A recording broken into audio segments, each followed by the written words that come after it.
So most options content makes it seem like more frequency equals more opportunity, weekly options, more expirations, more trades, more premium. And the logic sounds right on the surface. If selling options, generates income, then selling more of them generates more income. But that math starts to break down the moment you factor in the actual cost of running weekly cycles, not the dollar cost, the time cost, the attention cost, and the compounding effect of making more decisions in more volatile windows with less margin for error, right? There's a reason experienced operators typically tend to simplify over time, not complicate. And today I want to walk you through why. So options contracts expire on a schedule, obviously. For most modern options history, standard expirations were monthly, right? The third Friday of every single month. That was the default. That was how markets were always structured. Now, weekly options were introduced by the CBOE in 2005, initially on indexes. They expanded broadly to individual stocks and ETFs, obviously over the following decades. Today, weekly expirations exist across hundreds upon hundreds of tickers and on the most liquid names, SPY, QQQ, Apple, NVIDIA. You can find them daily expirations if you want them. And the expansion of weekly and daily options wasn't driven by what's better for retail traders. It was driven by the demand from institutional hedgers who need precise short-term coverage and by the options market makers who profit from the higher trading volume, right? More expirations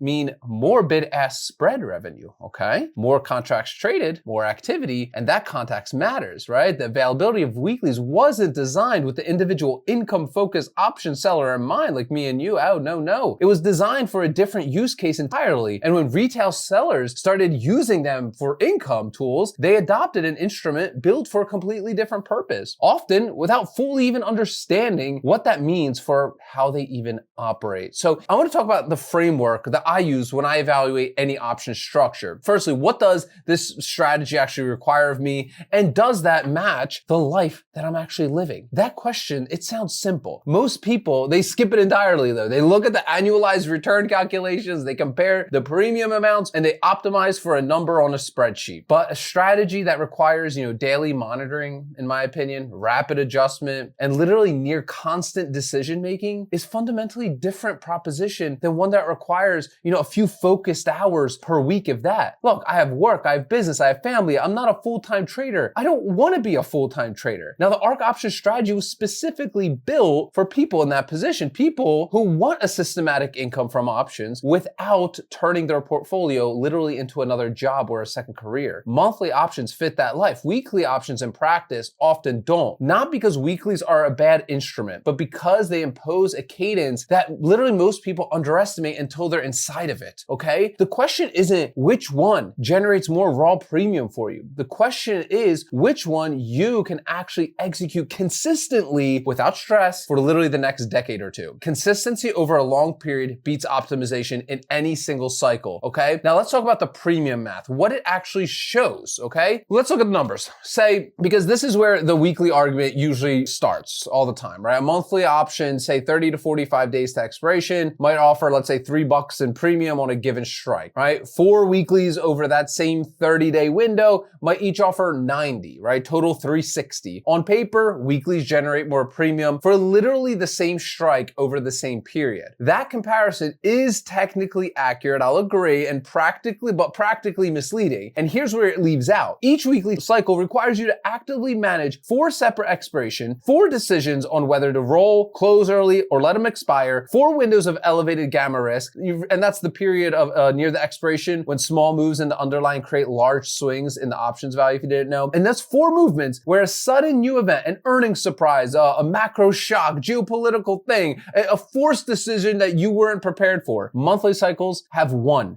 expiration, 1 roll decision, 1 gamma window, right? That reduction in decision points isn't just a lifestyle preference, right? It's a risk management advantage. Fewer forced decisions means fewer opportunities to make an emotional mistake under pressure, right? Gamma risk near expiration, this is the mechanics behind the piece that matters most and honestly gets explained the least. Look, gamma measures how quickly an option's delta changes as the underlying stock moves, right? In simple terms, the closer you are to expiration, the more violently an option's value responds to a movement in the stock. So a weekly option in its final 24 to 48 hours behaves nothing like the same option with 30 days remaining, right? A stock that moves 3% with 30 days to expiration might cost you, a manageable amount in the options contract. The same 3% move with 1 day to expiration can be catastrophic for short positions because there's no time value left to absorb that move, right? You're literally fully exposed to intrinsic value and nothing else. Monthly sellers sit in that gamma danger zone once per cycle briefly. Weekly sellers sit in that 4 times. For someone monitoring positions part-time, call it, that exposure is material. The bid-ask spread problem also, right? Weekly options on the individual stocks often carry wider bid-ask spreads than the monthlies, okay? The spread is the hidden cost of every single trade. The difference between what a buyer pays and what a seller, that premium we receive. On a liquid monthly contract, you might see a spread of 5 cents to 10 cents. On a weekly with a lower open interest, that spread can widen from 20 to 40 cents. Every time you open or close a position, you're paying that cost, okay? Multiply it by 4 cycles per month, and instead of 1, and the friction that it compounds. Monthly contracts on major tickers, the kind of names that we do here at the Ark Options Strategy, tend to be where institutional volume concentrates the most. More volume means typically tighter spreads. Tighter spreads typically means that the premium, we're getting quoted is a lot closer to the premium that you're actually going to be getting, right? So let's talk about the problem here. What's the cost that never shows up in the back test? Running weekly options requires you to be in a position to make good decisions 4 times a month, right? And that means 4 times managing the market and monitoring the market. Analysis 4 times, mental bandwidth 4 times, dedicated to positions 4 times. That is all has to be working in the background of your life. For a full-time trader with literally no other obligations in their life, sure, that cadence, I'll give it to you. For someone with like job, business, family, long-term horizon, it creates a slow accumulation of stress that, in my opinion, degrades decision quality over time. You start making hasty decisions to close positions before, a trip or work. You roll under pressure because you didn't have time to analyze what's going on properly. You stop sleeping well during volatile weeks, just like the one right now, because you know an expiration is coming up. None of that is reflected in the annualized return calculation, okay? But it's real and it compounds. So here's the synthesis. Weeklies aren't a bad instrument. For a disciplined full-time trader with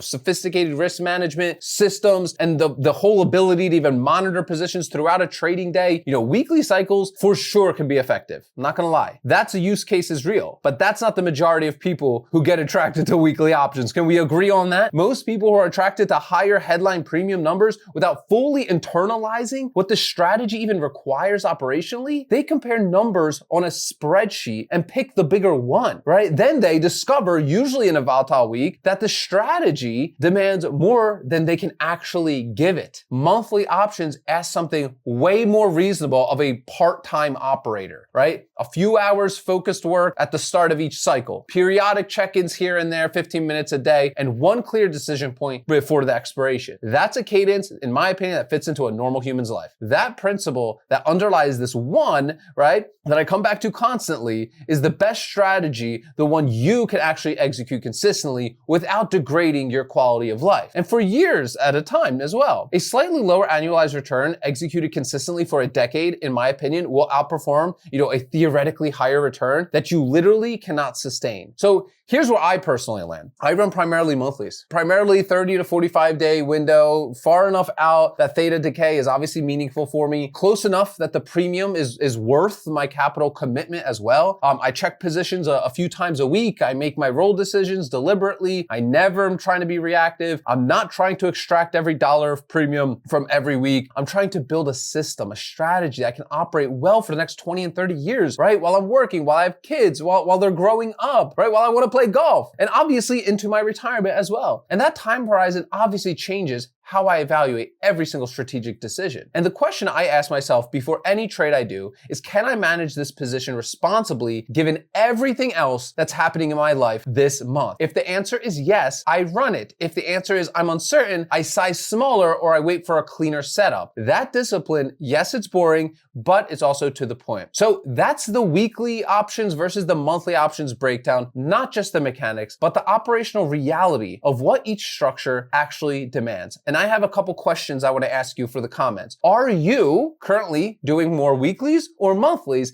And what's your preference? Has your preference changed the longer you've been running the wheel strategy? And two, what's your biggest operational challenge that you've run into, right? Not the market, but the actual process of managing different kinds of options trading positions around your life. Drop them down below. I love having these conversations down below with you guys. And I think a lot of people are dealing with the same thing and not talking about something like this often enough. And hit that subscribe button, hit that like button if you like this sort of content. And if you want a more of a practical breakdown behind the mechanics of the full Ark Options strategy and how you can build your own income-focused portfolio, I want to invite you to the Ark Options Workshop. Click that first link in the description of today's video. And at the end, I give you my 2 premium calculators as well as my full trade log template. Remember, guys, sell options, collect premiums, repeat. I'll see y'all tomorrow.